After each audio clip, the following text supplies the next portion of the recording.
சுருக்குக, அதாவது இந்தமாரி ஒரு கணக்கு கொடுத்துருக்காங்க சுருக்குக சொல்லி பாருங்களேன்.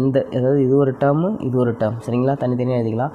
இங்கே ஹோல் டேர்ம் பவரில் என்ன கொடுத்துருக்காங்க, 0ன்னு கொடுத்துருக்காங்க.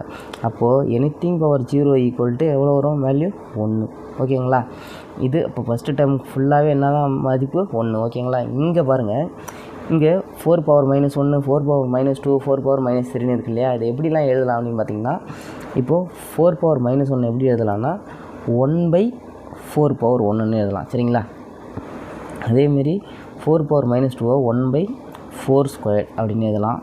அதே போல் 4 பவர் -3 4³ எழுதலாமா? இப்போ எல்லாத்தையும் என்ன பண்ணுறாங்க, கூட்ட சொல்லியிருக்காங்க. இப்போது 1/4 ப்ளஸ் 1/4² எவ்வளோ வரும், 16ன்னு எழுதிக்கலாமா? அதே போல் 1/64, சரிங்களா? மேலே பவரில் 1 இருக்கிறதுனால 1 தான் வரப்போகுது ஆன்சர். அதனால் அப்படியே வச்சிங்க, 1 போடாமலும் இருக்கலாம். கீழே எல்லாத்தையும் எல்சிஎம் எடுத்தோம்னா 64 கிடைக்குங்களா? இங்கே எதை பெருக்குனா 64, 4 பெருக்குனா 64, அதனால் மேலே 4 பெருக்கிடுங்க. இங்கே 16 பெருக்குனா 64 வரும், அதனால் 16 பெருக்கிடுங்க.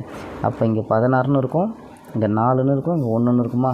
எல்லாத்தையும் போட்டுங்க. 16 4 எவ்வளோ, 20, 21 21/64. இது சுருக்க முடியுமா?